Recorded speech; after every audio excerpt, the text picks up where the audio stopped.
ಅನುಭವಸಾರದೊಳಗ ಮೊದಲನೇ ಸಂಧಿಯಲ್ಲಿ 4ನೇ ಸೂತ್ರವನ್ನ ಹೇಳಾಕತ್ತ. ಅದರಲ್ಲಿ ನಿನ್ನೆ ದಿವಸ 8ನೇ ನುಡಿಯೊಳಗ ಒಂದೇ ಒಂದು ಬ್ರಹ್ಮ ಉಪಾಧಿ ವಶದಿಂದ ಜಗತ್ತು, ಜೀವ ಮತ್ತು ಈಶ್ವರ ಸ್ವರೂಪ ಆಗಿ ತೋರ್ತದ ಅಂತ ಹೇಳಿ. ಯಾವ ಉಪಾಧಿ ವಶದಿಂದ ಅಂದ್ರೆ ಮಾಯಾ ಉಪಾಧಿ ವಶದಿಂದ ತಿಳಿಯಲ್ ಆಧಾರ ಒಪ್ಪೊಳುಮೆ ಯೋಡು ಒಂದು ಆಧೇಯದೋಡು ತೋರ್ಪ ಉಪಾಧಿ ಜಗ ಜೀವೇಶಕ್ಕೊಳವಾದ ಜನಿಸಿ ಶುದ್ಧ ಸತ್ವಗುಣದ ಉಪಾಧಿಯಿಂದ ಈಶ್ವರ ಎನಿಸಿ ಅದೇ ಈಶ್ವರನೇ ಜಗತ್ತಿಗೆ ಕಾರಣನಾಗ.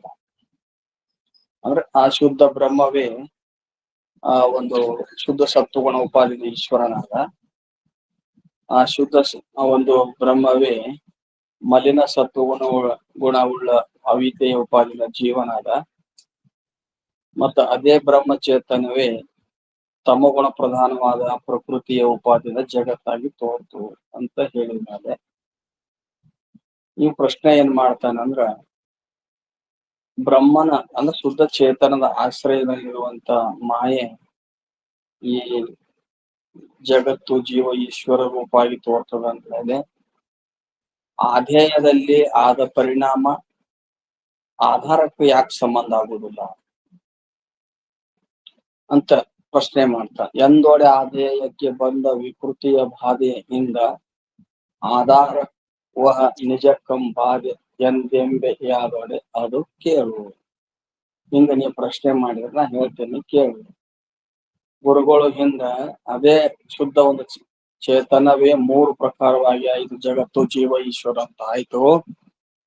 ಹಿಂಗ ಆದದ್ದನ್ನ ಗುರುಗಳು ಹಿಂಗ ಹೇಳಿದ್ದನ್ನ ಕೇಳಿ ಆಧೇಯಕ್ಕೆ ಬಂದ ವಿಕೃತಿಯ ಬಾಧೆ ಅಂದ್ರೆ ಆಧೇಯವಾದಂತ ಮಾಯೆ, ಅದಕ್ಕೇನ ವಿಕೃತಿ ಏನಾಗೈತೆ ಅದು ಆತ್ಮನ ಸನ್ನಿಧಾನದಲ್ಲಿ ಜಗತ್ತು, ಜೀವತ್ವ, ಈಶ್ವರತ್ವ ಹೆಂಗ ಸಿದ್ಧ ಆಗ್ಲಿಕ್ಕೆ ಕಾರಣವಾಗಿ ಅದು ಒಂದು ಪರಿಣಾಮ ಹೊಂದಿದೆಯೋ ಆದ್ರದ ವಿಕೃತಿಯ ಬಾಧೆ ಆಧಾರಕ್ಕೆ ಅಂದ್ರೆ ಆಶ್ರಯವಾದ ಶುದ್ಧ ಚೇತನಕ್ಕೆ ಯಾಕಿಲ್ಲ, ಯಾಕಾಗುವುದಿಲ್ಲ ಅಂತ ನೀ ಕೇಳಿದ್ರ ನಾ ಹೇಳ್ತೇನೆ ಅಂತ ಮುಂದೆ ಹೇಳ್ತಾರೆ. ಮುಂದಿನೊಳಗೆ ತನ್ನೋಳ್ ಆಧೇಯ ರೂಪಿಂ ನೆಗಳಿ ಪರಿವತ್ವರೆ ಇಂ ನೆನೆದು ಶೀತವೆನಿಸಿ ಕೆಡದೆ ಆಧಾರದಿಂದ ನೆಲೆಸಿ ತೋರ್ಪ ಬಿಸಿಲಂತೆ.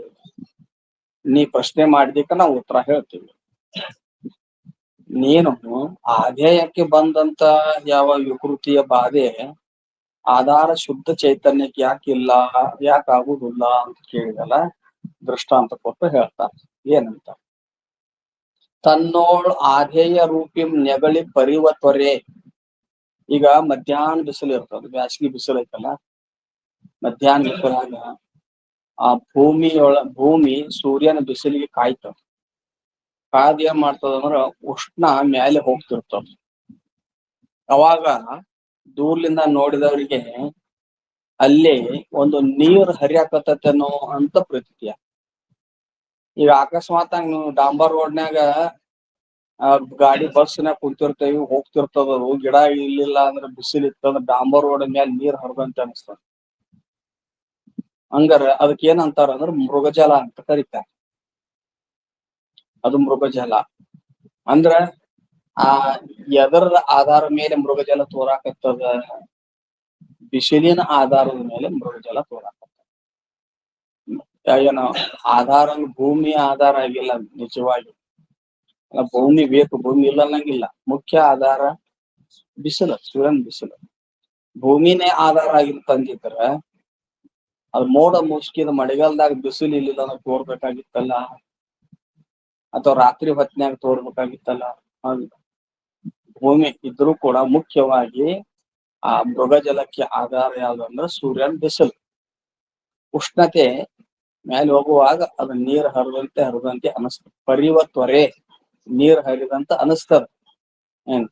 ಅನಿಸಿದ್ರು ಕೂಡ ಆ ಮೃಗಜಲ ಅಲ್ಲಿ ಆ ಮಾನವರಿಗೆ ಅಂದ್ರೆ ನಮ್ ಸಹಜವಾಗಿ ಮನುಷ್ಯರಿಗೆ ನೀರಿಲ್ಲ ಬಿಡ್ರಿ ಆ ಬಿಸಿಲಿನ ಕಾವ ಅಂತ ತೋರಾಕತೈತಿ ಅಂತ ಅಂತಾನ.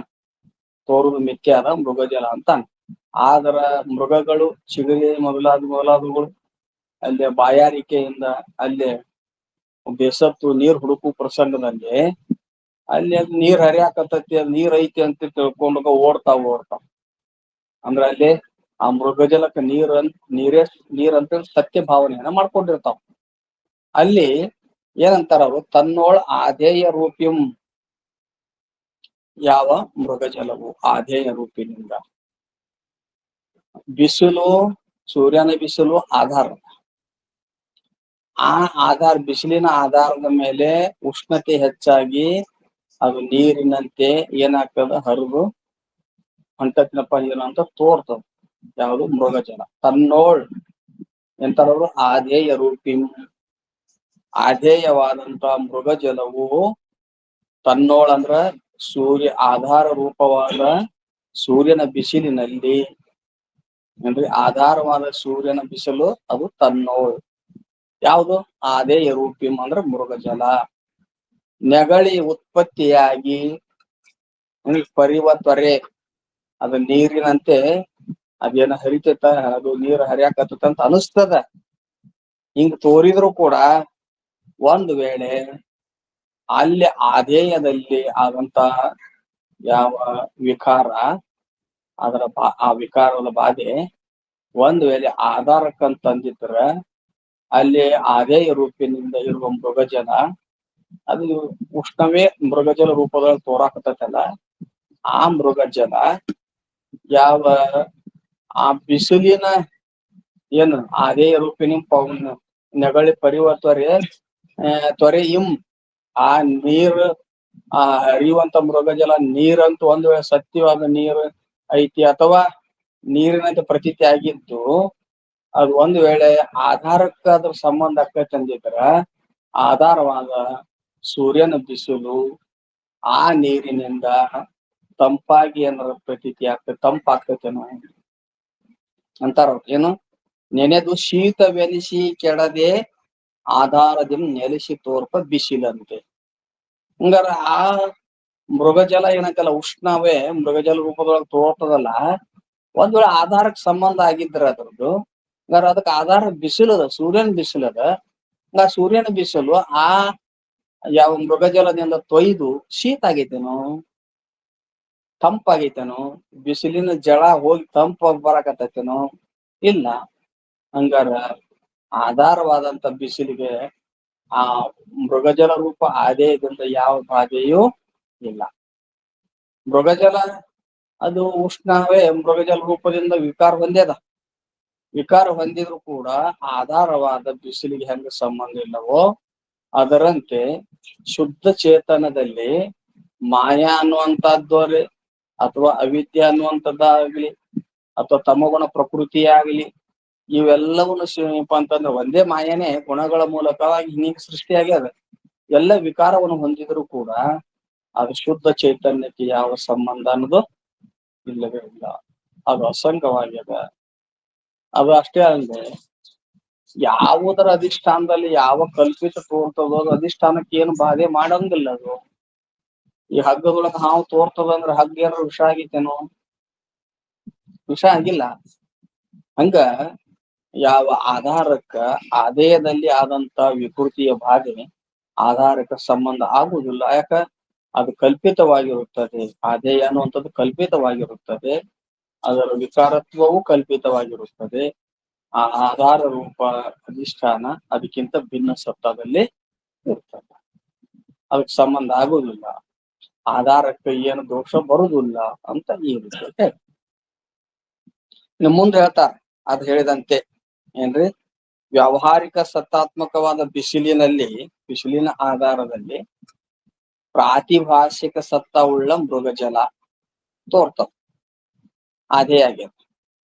ಅದರಿಂದ ಪ್ರಾತಿಭಾಷಿಕ ಸತ್ತೆಯಾದಂತ ಮೃಗಜಲದಿಂದ, ಪ್ರಾತಿಭಾಷಿಕ ಸತ್ತ ಉಳ್ಳ ಮೃಗಜಲದಿಂದ ವ್ಯಾವಹಾರಿಕ ಸತ್ತ ಉಳ್ಳ ಸೂರ್ಯನ ಬಿಸಿಲಿಗೆ, ವ್ಯಾವಹಾರಿಕ ಸತ್ತ ಉಳ್ಳ ಸೂರ್ಯನ ಬಿಸಿಲಿಗೆ ಹೆಂಗ ಬಾಧೆ ಇಲ್ಲವೋ ಹಂಗ ವ್ಯಾವಹಾರಿಕ ಅಥವಾ ಪ್ರಾತಿಭಾಷಿಕ ಸತ್ತದಲ್ಲಿರುವಂತ ಮಾಯಾ ಮತ್ತು ತತ್ಕಾರ್ಯಗಳು ಅವುಗಳ ಬಾಧೆ ವಿಕಾರತ್ವ ಮೊದಲಾದವುಗಳು ಪಾರಮಾರ್ಥಿಕ ಸತ್ತ ಉಳ್ಳ ಚೈತನ್ಯಕ್ಕೆ ಸಂಬಂಧ ಇಲ್ಲ, ಆಗುದಿಲ್ಲ.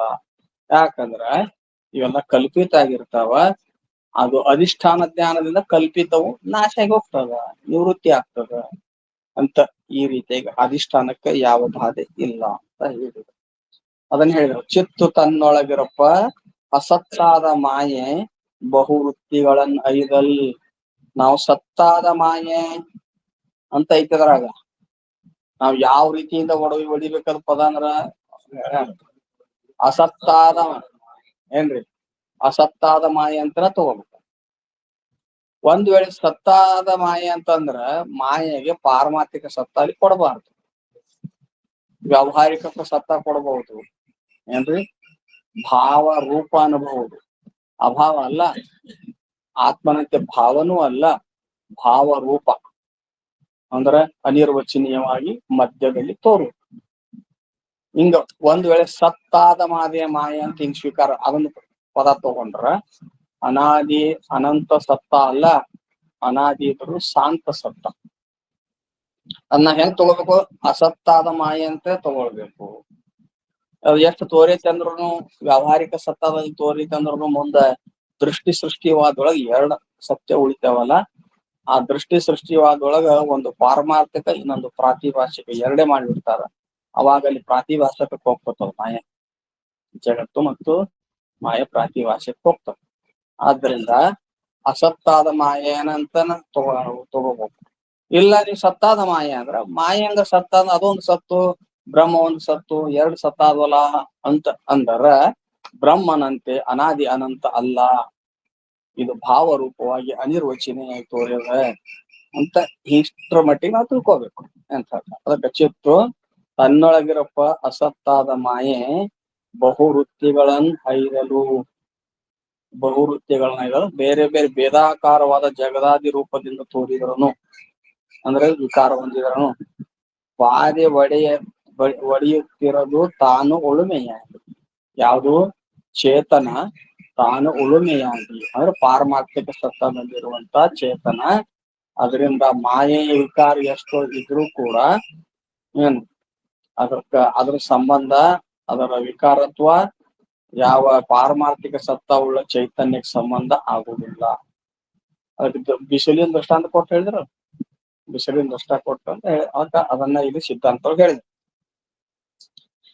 ಚಿತ್ತು ತಾನೇ ವಿಕರಿಸುತ್ತಿರೋದು ತಿಳಿವಡೆಯು ಏನ್ರಿ, ಇವನ್ ಮ್ಯಾಲೆ ಇದ್ದು ಕೇಳಿ ಮತ್ತ ಪ್ರಶ್ನೆ ಮಾಡ್ತಾನ ನಾವು ಶಿಷ್ಯ. ಏನ್ ಪ್ರಶ್ನೆ ಮಾಡ್ತಾನ? ಚಿತ್ತು ತಾನೇ ವಿಕರಿಸುತ್ತಿರದು ತಿಳಿವಡೆಯು ಅಸತ್ತು ವಿಕರಿಸುವ ತೆರನಾವುದು ಎನಲ್ ಇದಂ ಬಿತ್ತರಿಪೆನು ಆತ್ಮಜನ ಕೇಳ. ಆತ್ಮಜ ಅಂದ್ರೆ ಮಗನೇ, ಆಮೇಲೆ ಆತ್ಮಜ ಮಗನಿಗೆ ಆತ್ಮಜ ಅಂದ್ರೆ ಅವನು ಗುರುಪುತ್ರ ಅಂದ್ರೆ ಕೇಳ್ತ. ಚಿತ್ತು ತಾನೇ ವಿಕರಿಸುತ್ತಿರದು ತಿಳಿವಡೆಯು ಅಂದ್ರೆ ತಿಳಿದ್ರ ವಿಚಾರ ಮಾಡಿ ನೋಡಿ ಹೇಳಿದ್ರಿ ನಮಗೂ ನನ್ ನಂಬಿಕೆ ಬಂತು. ಅದರಲ್ಲಿ ಆಧ್ಯಾಯ ರೂಪದಿಂದಿರುವಂತ ಮಾಯೆ ಅನ್ನುವಂಥದ್ದು ವಿಕಾರ ಹೊಂದಿದ್ರೂ ಕೂಡ ಅಧಿಷ್ಠಾನ ರೂಪ ಶುದ್ಧ ಚೈತನ್ಯ ವಿಕಾರ ಹೊಂದುವುದಿಲ್ಲ, ಅದಕ್ಕೆ ಅದ್ರ ಸಂಬಂಧ ಇಲ್ಲ ಅಂತ ಹೇಳಿದ್ರಿ. ನಾನು ವಿಚಾರ ಮಾಡಿ ನೋಡಿದ್ರೆ ಚಿತ್ತು ತಾನೇ ವಿಕರಿಸುತ್ತಿರೋದು ವಿಚಾರ ಮಾಡಿ ನೋಡಿದ್ರೆ ತಿಳಿವಡೆಯು ಅಂದ್ರೆ ವಿಚಾರ ಮಾಡಿ ನೋಡಿದ್ರ ಚಿತ್ತು ತಾನೇ ವಿಕರಿಸುತ್ತಿರೋದು ಅದು ವಿಕಾರ ಆಗಂಗಿಲ್ಲ ಅಂತ ಹೇಳಿದ್ರಿ, ನನಗೂ ನಂಬಿಕೆ ಬಂತು. ಅಸತ್ತು ವಿಕರಿಸುವ ತೆರನಾವುದು ಅಲ್ಲ, ನೀವು ಅನಾದಿ ಭಾವರೂಪವಾದಂತ ಚಿತ್ತು, ಅನಾದಿ ಭಾವರೂಪವಾದ ಅಂದ್ರೆ ಪಾರಮಾರ್ಥಿಕ ಸತ್ತ ಉಳ್ಳ ಚಿತ್ತು ಚೇತನ, ಅದು ವಿಕಾರ ಹೊಂದುವುದಿಲ್ಲ ಅಂತೇಳಿ, ಅದು ವಿಕಾರ ಹೊಂದುವುದಿಲ್ಲ. ಮತ್ತ ಅನಾದಿ ಭಾವರೂಪವಾದ ಮಾಯೆ ಆದ್ರೂ ಕೂಡ ಯಾಕೆ ವಿಕಾರ ಹೊಂದಬೇಕದು ಅಂದ್ರೆ ಆತ್ಮ ವಿಕಾರ ಹೊಂದುವುದಿಲ್ಲ ಅಂತ ಹೇಳ್ತೀರಿ, ಅದು ಅನಾದಿ ಅದ, ಇದು ಅನಾದಿ ಅದ, ಮತ್ ಇದ್ಯಾಕೆ ವಿಕಾರ ಹೊಂತು? ಮತ್ತ ಅದಕ್ಕೆ ಯಾಕೆ ವಿಕಾರತ್ವ ಹೇಳಿಲ್ಲ? ಇವಾಗ ವಿಕಾರ ಯಾಕಾಯ್ತು? ಇವಾಗ ವಿಕಾರ ಆಕೈತಿ ಅಂದ್ರ ಏನ್ ಕಾರಣ?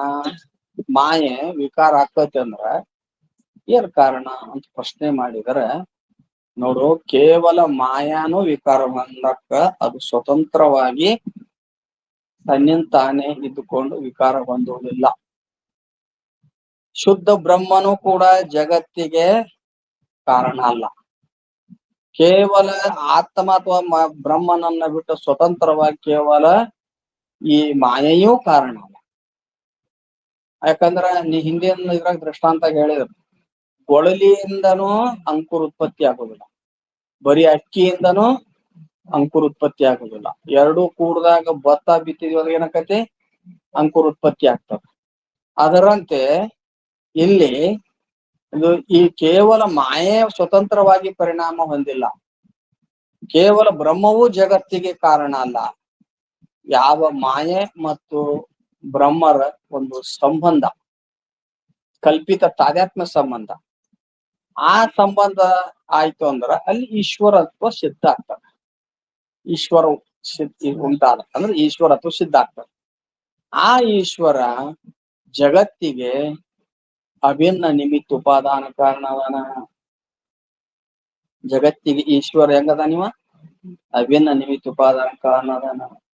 ಅಂದ್ರ ಪರಮಾತ್ಮ ಅಭಿನ್ನ ನಿಮಿತ್ತ ಉಪಾದಾನ ಕಾರಣ ಅದಾನ ಅಂದಾಗ ಬರೀ ಚೇತನ ಅಂತಷ್ಟ ತಗೋಬಾರ್ದು. ಬರೀ ಮಾಯನೇ ಪರಿಣಾಮ ಹೊಂದೈತಿ ಅಂತ ಸ್ವತಂತ್ರವಾಗಿ ಆತ್ಮನನ್ನ ಅಥವಾ ಬ್ರಹ್ಮನ ಆಶ್ರಯ ಇಲ್ಲದೆ ಪರಿಣಾಮ ಹೊಂದಿದೆ ಅಂತ ಹಿಂಗೂ ತಗೋಬಾರ್ದು. ಎರಡೂ ಸಂಬಂಧ ಆಯ್ತಂದ್ರ, ಜಡಚೇತನಗಳ ಸಂಬಂಧ ಆಯ್ತಂದ್ರ, ಮಾಯಾ ಬ್ರಹ್ಮರ ಸಂಬಂಧ ಆಯ್ತಂದ್ರ ಅವಾಗ ಈಶ್ವರತ್ವ ಸಿದ್ಧ ಆಗ್ತದೆ. ಈಶ್ವರ ಅಂತ ಹೇಳಿಸ್ಕೊಳ್ತಾನ. ಅವಾಗ ಆ ಈಶ್ವರ ಅಭಿನ್ನ ನಿಮಿತ್ತ ಉಪಾದಾನ ಕಾರಣ ಆಗಿರ್ತಾನ ಜಗತ್ತಿಗೆ. ಅದನ್ನ ಹೇಳ್ತಾನ. ಹಾನಿ ತನಗೆನಿತಿಲ್ಲದೆ ಈ ನಿಖಿಳ ಜಗವಾಗಿ ತಾನೇ ತೋರುವನು ಅನಿರ್ವಾಚ್ಯ ಮಾಯೋಪದಾನನಾಗಿರುವ ಪರಮಾತ್ಮ. ನೋಡ್ರಿ, ಹಿಂದಿನ ಸೂತ್ರದಲ್ಲಿ ಹೇಳ್ಕೊಂಬಂದ್ರಲ್ಲ, ಮಾಯಾ ಉಪಾದಾನನಾಗಿರುವ ಪರಮಾತ್ಮ ಅಂದ್ರೆ ಈಗ ಅಂದ್ರ ಕೇವಲ ಮಾಯೆ ಆಗಲಿ ಕೇವಲ ಬ್ರಹ್ಮಚೇತನ ಆಗಲಿ ಇವೆರಡೂ ಏನಪ್ಪಾ ಅಂತಂದ್ರ ಬೇರೆ ಬೇರೆಯಾಗಿ ಜಗತ್ತಾಗಿ ತೋರ್ಲಿಕ್ಕೆ ಕಾರಣ ಆಗುದಿಲ್ಲ. ಹೌದಲ್ಲ? ಯಾಕ? ಮಾಯಾ ಸ್ವತಂತ್ರವಾಗಿರ್ಲಾಕ ಅದು ಜಡ ಅದ, ಅಸತ್ತದ, ಸ್ವತಂತ್ರ ಆಗಿರಾಕ ಬರಂಗಿಲ್ಲ. ಕೇವಲ ಚೇತನ ಜಗತ್ತಾಗೈತನ ಅಂದ್ರ ಜಗತ್ತು ಆಗಾಕ ಅದಕ್ಕೆ ಬರಂಗಿಲ್ಲ. ಯಾಕ? ಚೇತನವಾದ ಬ್ರಹ್ಮ ನಿರ್ವಿಕಾರದ, ನಿರವಯವಾದ. ಆದ್ದರಿಂದ ಅದು ಕೂಡ ಅದು ತನ್ನ ಶುದ್ಧ ಚೇತನ ಕಾರಣ ಆಗೋದಿಲ್ಲ. ಹಂಗಾರೆ ಎರಡಕ್ಕೂ ಮಾಯೋಪದಾನನಾಗಿರಪ ಪರಮಾತ್ಮ ಏನ್ರಿ? ಅಂದ್ರ ಈ ಏನ್ ಹೇಳ್ತಾರ ಅವರು? ಮಾಯಾ ಉಪಾದಿಯಿಂದ ಕೂಡಿದಂತ ಪರಮಾತ್ಮ. ಮಾಯಾ ಉಪಾದಿಯಿಂದ ಕೂಡಿದಂತ ಪರಮಾತ್ಮ ಅಂದ್ರೆ ಈಶ್ವರ. ಈಶ್ವರ ಆ ಶುದ್ಧ ಸತ್ವಗುಣವುಳ್ಳ ಮಾಯಾ ಉಪಾದಿ ಅದಕ್ಕ ಶುದ್ಧ ಚೇತನಕ್ಕಾದಾಗ ಅಲ್ಲಿ ಈಶ್ವರ ಅಂತ ಸಿದ್ಧ ಆಗ್ತಾನೆ.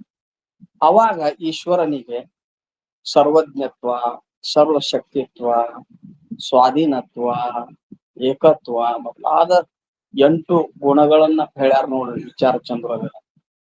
ಅವೆಲ್ಲವೂ ಮಾಯಾ ಉಪಾದಿಯಿಂದ ಅವನಿಗೆ ಬರ್ತಾವ.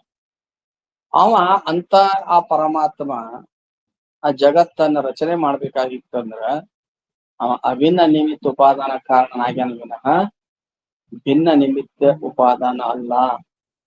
ಮತವಾದಿಗಳು ಬೇರೆ ಬೇರೆ ಹೇಳ್ತಾರ. ಮತವಾದಿಗಳು ಬೇರೆ ಬೇರೆ ಹೇಳ್ತಾರ. ಆ ವಾದವನ್ನ ಹೇಳ್ತಾರ ಏನಂತ? ಇಲ್ಲಿ ಹೇಳ್ತಾರ ಏನಂತ? ಪರಮಾತ್ಮನೇ ಅಭಿನ್ನ ನಿಮಿತ್ತ ಉಪಾದಾನ ಕಾರಣವಾಗಿದ್ದಾನೆ ಅಂತ ಶ್ರುತಿ ಹೇಳ್ತಾರೆ. ಯಥೋವಾ ಇಮಾನಿ ಭೂತಾನಿ ಜಾಯಂತೆ ಏನ ಜಾತಾನಿ ಜೀವಂತಿ ಯತ್ ಪ್ರಯಂತವಿ ಸಂವಿಸಂತಿ ತದ್ ಬ್ರಹ್ಮ ತದ್ ವಿಜಿಜ್ಞಾಸಸ್ವ. ಸೃಷ್ಟಿಗೆ ಪರಮಾತ್ಮ ಅಭಿನ್ನ ನಿಮಿತ್ತ ಉಪಾದಾನ ಕಾರಣ ಆಗ್ಯಾನ. ಅವನ ಜಗತ್ತಿಗೆ ಹೆಂಗದಾನ? ಯಥೋವಾ ಇಮಾನಿ ಭೂತಾನಿ ಜಾಯಂತೆ. ಯಾವನಲ್ಲಿ ಈ ಜಗತ್ತು ಉತ್ಪತ್ತಿಯಾಗಿ ತೋರುತ್ತದೆಯೋ, ಏನ ಜಾತಾನಿ ಜೀವಂತಿ, ಯಾವನಲ್ಲಿ ಈ ಜಗತ್ತು ಸ್ಥಿರವಾಗಿ ಅಂದ್ರೆ ಅರ್ಥ ಜ್ಞಾನ ಆಗುವವರಿಗನು ಐತಿ ಅಂತ ಅವನು ಸತ್ತ ಪಡ್ಕೊಂಡು ಅನಿಸ್ತದೆಯೋ. ಈ ಜಗತ್ತಿನೊಳಗ ಆತ್ಮನ ಸತ್ತ ಇಲ್ಲ ಅಂದ್ರೆ ಇದು ಅಸತ್ತಾಗಿ ಹೋಗ್ತದ. ಘಟ ಇದೆ, ಪಟ ಇದೆ, ಇದೆ ಅನ್ನೋದು ಎದರದದು? ಆತ್ಮನ ಸದ್ರೂಪ.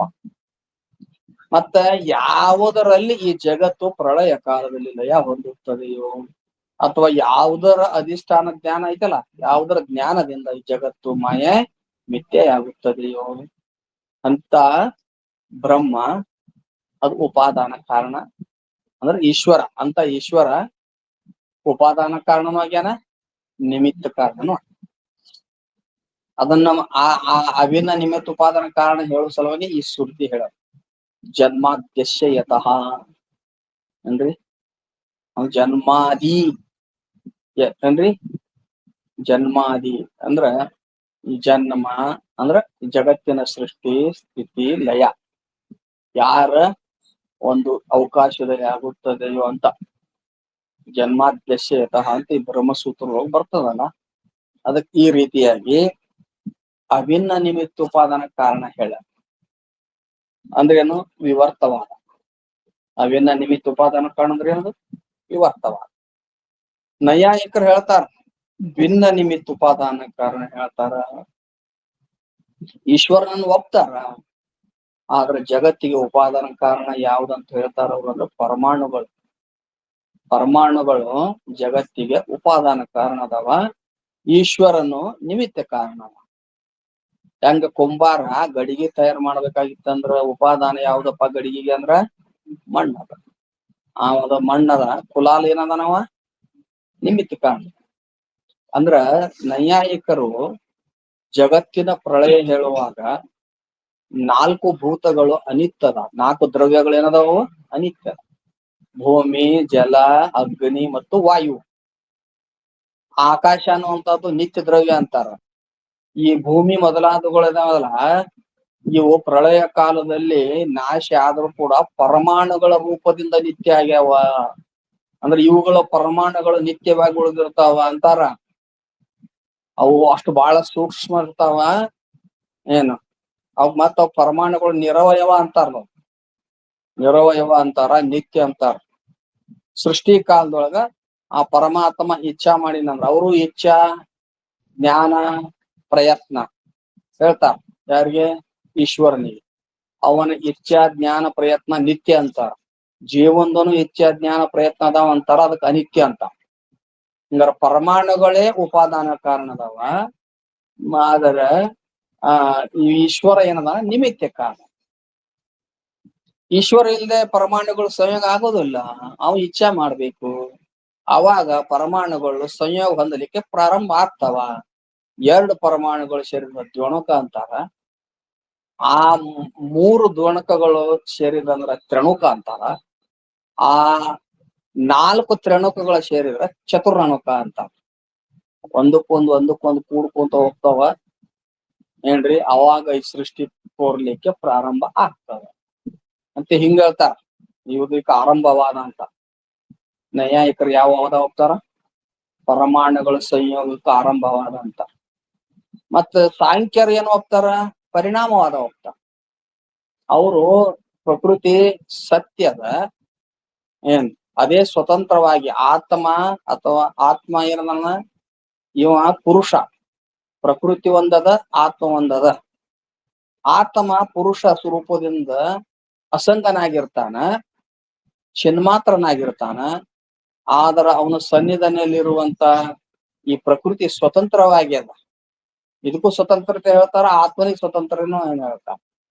ಆದ್ರ ಅವನ ಒಂದು ಸನ್ನಿಧಾನದಲ್ಲಿ ಇದ್ದಂತಹದ್ದು ಈ ನಿತ್ಯವಾದ ಪ್ರಕೃತಿ ಪರಿಣಾಮವನ್ನು ಹೊಂದಿ ಜಗತ್ತಾಗ್ಯದ. ದಧಿಕ್ಷೀರ ನ್ಯಾಯದಂತೆ ಅಂದ್ರೆ ದಧಿಕ್ಷೀರ ನ್ಯಾಯ ಹೇಳ್ತಾರ. ಅದು ಆರಂಭವಾದ ಹೇಳ್ಬೇಕಾಗಿತ್ತಂದ್ರ ತಂತು ಪಟ ನ್ಯಾಯದಂತೆ.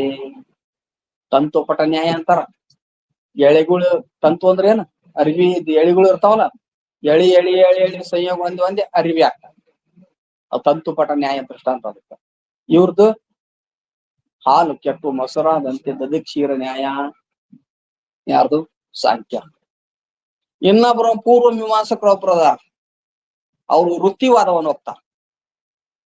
ಇವನ್ನೆಲ್ಲಾ ನೋಡ್ರಿಪಾ ವಿಚಾರ ಇಲ್ಲಿ ಹೇಳುದಿಲ್ಲ ನಾವು ಏನು ಎಲ್ಲೇ ವೇದಾಂತ ಚಂದ್ರಿಕೆ ಒಳಗ್ ನೋಡ್ರಿ ಅಂತ ಬರ್ದ ಏನ್ ಅದಕ್ಕ ಇಲ್ಲಿ ತಂತು ಇದು ಯಾರು ಪೂರ್ವ ಮೀಮಾಂಸಕರು ಅವ್ರ ಏನ್ ಒಪ್ತಾರಂದ್ರ ಕರ್ಮವೇ ಜಗತ್ತಾಗೈತಿ ತೋರ ಈಶ್ವರನ ಒಪ್ಪಂಗಿಲ್ಲ ನಿರೀಶ್ವರವಾದಿಗಳು ಕರ್ಮನೇ ಏನಾಗೈತಿ ನಮ್ ಕರ್ಮಗಳೇ ಜಗತ್ತಾಗಿ ತೋರ್ತದ ನಮ್ ಕರ್ಮಗಳೇ ಜಗತ್ತಾಗಿ ತೋರ್ತದ ಅದಕ್ಕ ಅದು ಹೆಂಗಾಗೈತಿ ಅಂದ್ರ ಕರ್ಮವೇ ಜಗತ್ತಾಗೈತಿ ಅಂದ್ರ ಪಟಕುಟಿ ಭಾವದಂತೆ ಒಂದ್ ದೊಡ್ಡ ಅರಿಬಿ ಇರ್ತದ ಬಟ್ಟೆ ದಪ್ಪಂದ ಬಟ್ಟೆ ಇರ್ತದ ಅಂತ ತಿಳ್ಕೊರಿ ಮಳೆಗಾಲದಾಗ ಅದ್ ನೀರ್ ತಗೊಳದಿಲ್ಲ ಅದ್ ಅಷ್ಟ್ ದಪ್ಪ ಇರ್ತದ ಒಳಗ ನೀರ್ ತಗೊಳದಿಲ್ಲ ಆ ಪಟಾನ ದೊಡ್ಡ ಪಟಾನ ತಂಬು ಹೊಡಿತೇವ್ ನಾವು ತಂಬುದ ಆಕಾರ ಆಗ್ತೈತಿಲ್ಲ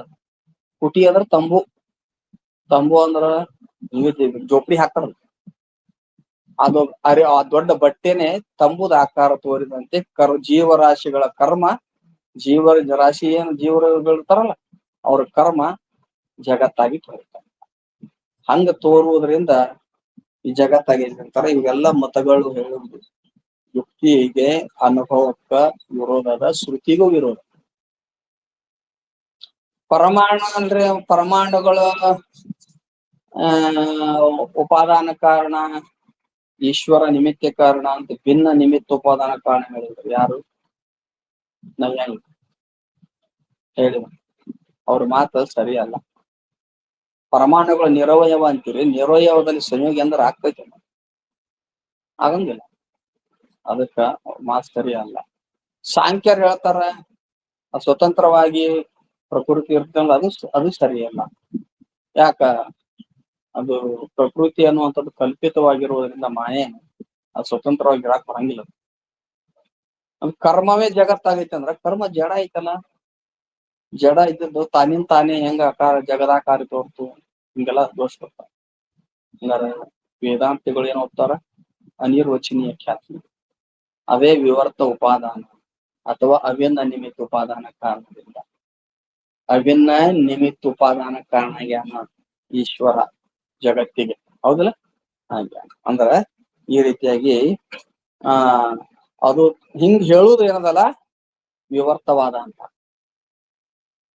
ಅಭಿನ್ನ ನಿಮಿತ್ತ ಉಪಾದಾನ ಕಾರಣ ಹೇಳುವುದೇ ವಿವರ್ತವಾದ ಅದು ತಾನು ವಿವರ್ತಬಹುದು ಇದು ಸರ್ವಂ ಆತ್ಮೇತಿ ವಿದಿತ ವೇದಾರ್ಥವು ಹರಿ ರಜ್ಜು ಸರ್ಪನೆಂಬುದರ ದೃಷ್ಟಾಂತ ಮುಖದಿಂದ ಅದು ತಾನು ವಿವರ್ತಬಹುದು ಅಂದ್ರ ಯಾವ ಅಭಿನ್ನ ನಿಮಿತ್ತ ಉಪಾದಾನ ಕಾರಣ ಆಗ್ಯಾನಲ್ಲ ಹೆಂಗ ಜೇಡ್ರ ಹುಳಿಮಿನಂತೆ ಜೇಡ್ರಲ್ಲ ಜಾಡ್ಬುಡ ಅದೀಗ ಮನಿ ಮಾಡ್ತದ ಹೌದಿಲ್ಲ ಜ್ವಲ್ ಎಲ್ಲಿಂದ ತರ್ತತಿ ತಂದ ಜ್ವಲ್ ಅದ ಯಾರ್ ಮಾಡ್ತಾರ ತಾನೇ ಮಾಡ್ತಾರ ಹೌದಿಲ್ಲ ಈಶ್ವರ ತಾನೇ ಜಗದಾಕಾರವಾಗಿ ತೋರಿ ತಾನೇ ನಿಮಿತ್ತ ಕಾರಣ ತಾನೇ ಉಪಾದಾನ ಕಾರಣ ಹೌದಲ್ಲ ಅಂದ್ರ ಯಥೋಬ ಇಮಾನಿ ಭೂತಾನಿ ಜಾಯಂತೆ ಇವೆಲ್ಲ ಹೇಳ್ತದಲ್ಲ ಅಲ್ಲಿ ಉಪಾದಾನ ಹೇಳಂಗ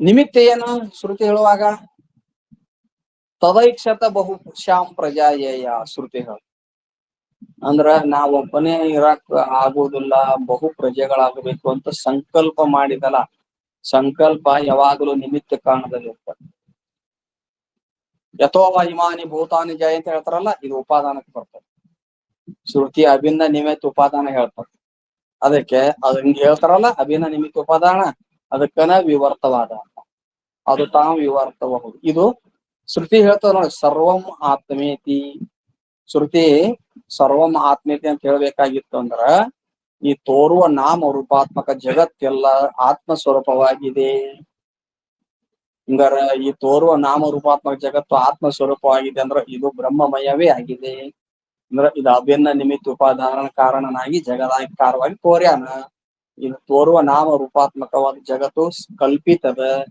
ಕಲ್ಪಿತಿದ್ದು ಅಧಿಷ್ಠಾನ ಸ್ವರೂಪ ಇರ್ತದ ಅದಕ್ಕ ಸರ್ವಂ ಆತ್ಮೇತಿ ಅಂತ ಹೇಳ್ತಾರೆ ಶ್ರುತಿ ಅದಕ್ಕೆ ಸರ್ವಂ ಆತ್ಮೇತಿ ವಿದಿತ ವೇದಾರ್ಥ ಅರಿ ಪ್ರಸಿದ್ಧವಾದ ವೇದಾರ್ಥದ ಅರಿ ಏನು ರಜ್ಜು ಸರ್ಪನೆಂಬುದರ ದೃಷ್ಟಾಂತ ಮುಖದಿಂದ ರಜ್ಜು ಸರ್ಪ ದೃಷ್ಟಾಂತ ಕೊಟ್ಟಾರಲ್ಲ, ರಜ್ಜು ಸರ್ಪ, ರಜ್ಜು ಹಗ್ಗವೇ ಹಾವಾಗಿ ತೋರು, ವಿವರ್ತವಾದ ದೃಷ್ಟಾಂತ ಇದು.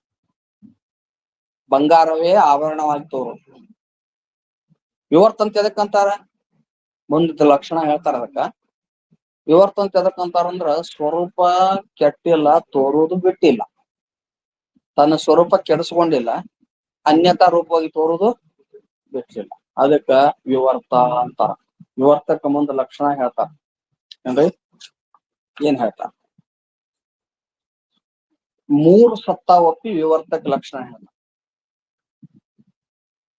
ಬ್ರಹ್ಮ ಪರಿಣಾಮ ಆಗಿಲ್ಲ, ಅದು ವಿವರ್ತ ರೂಪದಿಂದ ಜಗದಾಕಾರವಾಗಿ ತೋರೈತಿ ಅಂತ ಹೇಳ್ತಾರ. ಹಂಗಾರ ಇಲ್ಲಿ ಹೇಳುವಾಗ ಪರಿಣಾಮದ್ದು ಮತ್ತು ವಿವರ್ತದ ಲಕ್ಷಣ ಏನು? ಲಕ್ಷಣ ಅಲ್ಲ, ಲಕ್ಷಣ. ಲಕ್ಷಣ ಅಂದ್ರ ಮತ್ತ ಲಕ್ಷಣಾವೃತ್ತಿ, ಶಕ್ತಿವೃತ್ತಿ ಹಂಗ ಅಲ್ಲಿ ಬರ್ತದ. ಲಕ್ಷಣ ಅಂದ್ರ ಪರಿಣಾಮದ ಲಕ್ಷಣ ಏನು, ವಿವರ್ತದ ಲಕ್ಷಣ ಏನು ಅಂತ ಅಂದ್ರ ಕೇಳಿದ್ರ ಇಲ್ಲಿ ಮೊದಲ ಪರಿಣಾಮದ ಲಕ್ಷಣ ಹೇಳ್ತಾರ. ಪರಿಣಾಮದ ಲಕ್ಷಣ ಹೇಳುವಾಗ ಯಾವ ವಸ್ತು ಉಪಾದಾನ ಅಂತ ಸ್ವೀಕಾರ ಮಾಡಿದೆವೋ ಆ ಉಪಾದಾನ ವಸ್ತುವಿಗೆ ಸಮಾನ ಸತ್ತ ಉಳ್ಳದ್ದಾಗಿರಬೇಕು, ಅನ್ಯತಾ ರೂಪವಾಗಿ ತೋರ್ತಿರ್ಬೇಕು. ಇದಕ್ಕೇನಂತಾರ? ಪರಿಣಾಮ. ಉಪಾದಾನ ವಸ್ತುವಿನ ಸಮಾನ ಸತ್ತ ಉಳ್ಳದ್ದಾಗಿ ಅನ್ಯತಾ ರೂಪವಾಗಿ ತೋರುವುದಕ್ಕ ಏನಂತಾರ? ಪರಿಣಾಮ. ಹೌದಲ್ಲ? ದೃಷ್ಟಾಂತ, ಈಗ ಮೊಸರದ, ಹಾಲದ. ಹಾಲು ಯಾವ ಸತ್ತಪ್ಪ? ವ್ಯವಹಾರ. ಮೊಸರು ವ್ಯವಹಾರಿಕ. ಮೊಸರು ಏನಾಗ್ತೀವಿ? ಹಾಲು ಹೋಗಿ ಮೊಸರಾಗಿ ತೋರ್ತದ. ಹಾಲು ದ್ರವ ಇತ್ತು, ಮೊಸರು ಗಟ್ಟದ. ಹಾಲು ಮಧುರ ಇತ್ತು, ಇದು ಹುಳಿಯಾಗಿ ತೋರ್ತದ. ಈಗ ವಸ್ತುವಿನ ಸಮಾನ ಸತ್ತ ಉಳ್ಳದ್ದಾಗಿಯೂ ಅಂದ್ರೆ ಉಪಾದಾನ ವಸ್ತುವಿನ ಸಮಾನ ಸತ್ತ ಉಳ್ಳದ್ದಾಗಿಯೂ ಅನ್ಯತಾ ರೂಪ ಪರಿಣಾಮ. ಇಲ್ಲೇ ಪದಕೃತಿ ಮಾಡ್ತಾರೆ. ಬರೀ ಉಪಾದಾನ ವಸ್ತುವಿನ ಸಮಾನ ಸತ್ತ ಇದ್ದದ್ದೇ ಪರಿಣಾಮ ಅಂದ್ವಿ ಅಂದ್ರೆ ಏನ್ರಿ? ಉಪಾದಾನ ವಸ್ತುವಿನ ಸಮಾನ ಸತ್ತ ಉಳ್ಳದ್ದೇ ಪರಿಣಾಮ ಅಂದ್ರ ಹೌದಲ್ಲ? ಈಗ ತಂತುಗಳು ಹೆಂಗ ಅದಾವ? ತಂತು ಅಂದ್ರೆ ನೂಲು. ನೂಲ ವ್ಯವಹಾರಿಕ ಸತ್ತ, ಹೌದಲ್ಲ? ಮತ್ತ ಘಟ ಯಾವ ಸತ್ತ? ಯಾವ ಸತ್ತವ? ಅದು ವ್ಯವಹಾರಿಕ ಸತ್ತ ಅನ್ನೋದು, ಹೌದಿಲ್ಲ? ನೋಡ ಏನ್ ಹೇಳ್ತಾ ತಲೆಯಾಗ ಇಟ್ಕೊಳ್ಸಿ. ಉಪಾದಾನ ಸಮಾನ ಸತ್ತ ಉಳ್ಳದ್ದೇ ಪರಿಣಾಮ ಅಂತ ಇಷ್ಟ ಒಪ್ಪಿದ್ರ ಎಲ್ಲಿ ಅತಿವ್ಯಾಪ್ತಿಯ ಆ ಲಕ್ಷಣ ಎಲ್ಲಿ ಹೋಗ್ತಾವ ಅಂತಾರ. ಈಗ ನೂಲ ವ್ಯವಹಾರಿಕ ಸತ್ತ, ಘಟ ವ್ಯವಹಾರಿಕ ಸತ್ತ.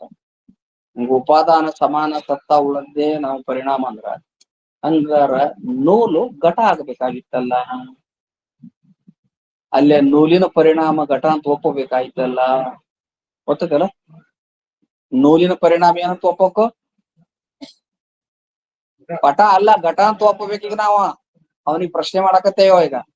ನೀವು ಅದಿಷ್ಟ ಏನೋ ಉಪಾದಾನ ಸತ್ತ, ಉಪಾದಾನದ ಸಮಾನ ಸತ್ತ ಉಳ್ಳದ್ದೇ ಪರಿಣಾಮ ಅಂದ್ರ ನೂಲುನು ವ್ಯವಹಾರಿಕ ಅದ ಸತ್ತ, ಘಟಾನು ವ್ಯವಹಾರಿಕ ಸತ್ತ ಅದ. ನೂಲು ಘಟ ಆಗೈತಿ? ನೂಲು ಘಟ ಆಗೈತಿ? ಇಲ್ಲ. ಅದಕ್ಕ ಅನ್ಯತಾ ರೂಪ ಅಂತ ಪದ ಸೇರಿಸ. ಅನ್ಯತಾ ರೂಪ ಅಂದ್ರ ಉಪಾದಾನವೇ ಬ್ಯಾರೆ ರೂಪದಿಂದ ತೋರುದು. ಉಪಾದಾನವೇ ಬ್ಯಾರೆ ರೂಪದಿಂದ ತೋರುದು ಅನ್ಯತಾ ರೂಪ ಅಂದ್ರ ಈ ರೀತಿ ಉಪಾದಾನ, ಅದ್ರಾಗ ಉಪಾದಾನದ ಅಂಶ ಇರ್ಬೇಕ, ಅನ್ಯತಾ ರೂಪ ಅಂತ ತೋರ್ತಿರ್ಬೇಕು. ಅದಕ್ಕ ಉಪಾದಾನ ಸಮಾನ ಸತ್ತ ಅನ್ಯತಾ ರೂಪ ಅಂದ್ರ. ಬರೀ ಅನ್ಯತಾ ರೂಪ ಪರಿಣಾಮ ಅಂದ್ರ ಎಲ್ಲಿ ಅತಿವ್ಯಾಪ್ತಿ ಆಗ್ತದಂದ್ರ ಬರೀ ಅನ್ಯತಾ ರೂಪ ಪರಿಣಾಮ ಏನಂದ್ರ ವಿವರ್ತದಲ್ಲಿನೂ ಅನ್ಯತಾ ರೂಪ ಅದ, ವಿವರ್ತದಲ್ಲಿನೂ ಏನದ? ಅನ್ಯತಾ ರೂಪ. ಅಲ್ಲೇ ಅತಿವ್ಯಾಪ್ತಿ. ಬರೀ ಸಮಾನ ಸತ್ತ ಅಂದ್ರ ಪಟ ಹೋಗಿ ಗಡಿಗೆ ಆಗ್ಬೇಕು, ಇದು ತಂತು ಹೋಗಿ ಗಡಿಗೆ ಆಗ್ಬೇಕು, ಅಂದ್ರ ನೂಲ್ ಹೋಗಿ ಗಡಿಗೆ ಆಗ್ಬೇಕು. ಸಮಾನ ಸತ್ತ ಅದಲ್ಲ, ನೂಲಿ ಅಂದ್ರ ನೂಲು ಗಡಿಗೆ ಆಗಿತ್ತು ಅಂತ ಒಪ್ಪಕ್ ಬರ್ತೈತೆ? ಇಲ್ಲ. ಸಮಾನ ಸತ್ತ ಇರ್ಬೇಕು, ಅನ್ಯತಾ ರೂಪ. ಇದ್ರದ್ದು ಲಕ್ಷಣ ಹಿಂಗ ಹೇಳಿದ್ರು. ಇನ್ನ ಆ ವಿವರ್ತದ ಲಕ್ಷಣ ಹೇಳುವಾಗ ವಸ್ತುವಿನ ವಿಷಮ ಸತ್ತ ಇರ್ಬೇಕು, ಅನ್ಯತಾ ರೂಪ. ಅಲ್ಲಿ ಮ್ಯಾಲ ಪರಿಣಾಮದೊಳಗೆ ಸಮಾನ ಸತ್ತ ಹೇಳಿದ್ರು, ಇಲ್ಲೇ ವಿಷಮ ಸತ್ತ. ಒಂದ್ ವೇಳೆ ವಿಷಮ ಸತ್ತ ಉಳ್ಳದ್ದು ವಿವರ್ತ ಅಂದ್ರೆ, ವಿಷಮ ಸತ್ತ ಉಳ್ಳದ್ದೇ ಇಷ್ಟಕ್ಕ ವಿವರ್ತ ಅಂದ್ರ ಅನ್ಯತಾ ರೂಪ ತಗೊಳಿಲ್ಲ ಅಂದ್ರ, ವಿಷಮ ಸತ್ತ ಉಳ್ದ ಗಡಿಗೆ ಐತಲ್ಲ ಏನ್ರಿ, ಮಣ್ಣ ಐತಲ್ಲ, ಮಣ್ಣ ಯಾವ ಸತ್ತ ಅದು? ವ್ಯವಹಾರಿಕ ಸತ್ತ. ಹೌದಲ್ಲ? ಚೇತನ ಯಾವ ಸತ್ತ ಅದು? ಪಾರಮಾರ್ಥಿಕ ಸತ್ತ. ಹೌದಿಲ್ಲ? ಬರೀ ವಿಷಮ ಸತ್ತ ಉಳ್ಳದ ವಿವರ್ತ ಅಂದ್ರ ಮಣ್ಣ ಚೇತನ ಆಗ್ಬೇಕಾತ. ಮಣ್ಣು ಚೇತನ ಅಂತ ಹೇಳ್ಬೇಕಾದಂಗ ಆಯ್ತು. ವಿಷಮ ಸತ್ತ ಬರೀ ವಿಷಮ ಸತ್ತ ಇದ್ರೇನೆ ವಿವರ್ತ ಅಂದ್ರೆ, ವಿಷಮ ಸತ್ತ ಉಳ್ಳದೆ ವಿವರ್ತ ಇಷ್ಟೇ ಹೇಳ್ಬಿಟ್ರೆ ಮಣ್ಣಿನ ವಿವರ್ತ ಚೇತನ ಅಂತ ಹೇಳ್ಬೇಕಾಗ್ತದೆ. ಮಣ್ಣಿನ ವಿವರ್ತ ಚೇತನ, ಜಡ ಹೋಗಿ ಚೇತನದಲ್ಲಿ ರೂಪದಿಂದ ಪರಿಣಾಮ ಅಂತದ, ಅದು ವಿವರ್ತವಾಗಿ ತೋರ್ತತಾನೆ? ತೋರಂಗಿಲ್ಲ. ಮಣ್ಣ ವ್ಯವಹಾರಿಕ ಸತ್ತಾಕು ಆ ಪಾರಮಾರ್ಥಿಕ ಸತ್ತಾಕು ವಿಷಮ ಸತ್ತ ಅದ. ಅದಕ್ಕ ಅಂದ್ರೆ ಮಣ್ಣಿನ ವಿವರ್ತ ಚೇತನ ಅಂತ ಹೇಳ್ಬೇಕಾತು. ಅದನ್ನ ತಪ್ಪಿಸೋ ಸಲುವಾಗಿ ಅನ್ಯತಾ ರೂಪ. ಅನ್ಯತಾ ರೂಪ ಅಂದ್ರೇನು? ಉಪಾದಾನ ವಸ್ತುವಿಗೂ ತೋರು ವಸ್ತುವಿಗೂ ವಿಷಮ ಸತ್ತ ಇರ್ಬೇಕು. ಅದು ಅನ್ಯತಾ ಆ ಉಪಾದಾನ ವಸ್ತುವೇ ಅನ್ಯತಾ ರೂಪವಾಗಿ ಪ್ರತೀತಿ ಆಗ್ತಾ ಇದೆ. ಅಂದ್ರ ಈ ಈಶ್ವರ ಏನು ವಿವರ್ತ ರೂಪದಿಂದ ತೋರಾಕತ್ತಾನಲ್ಲ, ಆ ಈಶ್ವರ ಈ ಜಗದಾಕಾರವಾಗಿ ತೋರುವಾಗ ಜಗತ್ತು ವ್ಯವಹಾರಿಕ ಸತ್ತಾದ, ಈಶ್ವರ ಪಾರಮಾರ್ಥಿಕ ಸತ್ತ. ಈಶ್ವರ ಹೆಂಗದ? ಚೇತನ ಹೆಂಗೈತೆ ಅಲ್ಲಿ? ಅದು ಪಾರಮಾರ್ಥಿಕ ಸತ್ತ. ಈಶ್ವರ ಚೇತನ ಪಾರಮಾರ್ಥಿಕ ಸತ್ತ. ಚೇತನದ ವಿವರ್ತ ಹೇಳಕತ್ತೇವ್ ನಾವು. ಹಂಗಾರೆ ಸತ್ತ ಭಿನ್ನ ಆತು, ಅನ್ಯತಾ ರೂಪವಾಗಿ ತೋರ್ಬೇಕು. ಹಗ್ಗವೇ ಹಾವಾಗಿ ತೋರುದಲ್ಲ, ಹಗ್ಗಕ್ಕೂ ಹಾವಿಗೆ ಯಾವ ಸತ್ತ ಅದ? ಭಿನ್ನ ಸತ್ತ ಅದ. ಹಗ್ಗ ವ್ಯವಹಾರಿಕ ಅದ, ಹಾವ ಪ್ರಾತಿಭಾಷಿಕ ಅದ. ಮತ್ತೆ ಅದನ್ನ ಮಂದ ಗತ್ತಲ್ದಾಗ ಹಗ್ಗವೇ ಹಾವಾಗಿ ತೋರಾಕತ್ತಿಲ್ಲ. ಹಂಗ ಅಜ್ಞಾನದ ವಶದಿಂದ ಪಾರಮಾರ್ಥಿಕ ಸತ್ತ ಉಳ್ಳ ಚೇತನ ಜಗತ್ತಾಗಿ ತೋರ್ತದ. ಹೌದಲ್ಲ? ಅದಕ್ಕೆ ಅನ್ಯತಾ ರೂಪ ಅಂತ ಬಂದಿರ್ಬೇಕು. ಬರೀ ಅನ್ಯತಾ ರೂಪ ಇದ್ದದ್ದೇ ವಿವರ್ತ ಅಂದ್ರ ಪರಿಣಾಮದಾಗ ಅತಿವ್ಯಾಪ್ತಿ ಆಗ್ತದ, ಪರಿಣಾಮ ಲಕ್ಷಣದಲ್ಲಿ. ಅದಕ್ಕ ವಿಷಮ ಸತ್ತ ಅಂತ ಇರ್ಬೇಕಾಗ್ತದೆ. ಅದು ಪರಿಣಾಮದಲ್ಲಿ ಅನ್ಯತಾ ರೂಪ ಹೇಳಿದ್ರು ಕೂಡ ಅಲ್ಲಿ ಸಮಾನ ಸತ್ತ ಇರ್ತದೆ. ವಿವರ್ತದಲ್ಲಿ ಅನ್ಯತಾ ರೂಪ ಹೇಳಿದ್ರು ಕೂಡ ಅಲ್ಲಿ ವಿಷಮ ಸತ್ತ. ಇದು 3 ಸತ್ತ ಒಪ್ಪಿ ಹೇಳಿದ ಲಕ್ಷಣ, ಪರಿಣಾಮದ ಲಕ್ಷಣ 2 ಸತ್ತ ಒಪ್ಪಿ ಹೇಳೋ ಲಕ್ಷಣ ಐತಲ್ಲ, ಅದನ್ನ ಹೇಳ್ತಾರೆ. ಮುಂದೆ ವಿಷಯ ನೋಡೋಣ. ಇವತ್ತಿನ ವಿಷಯ ಗುರುಪಾದ.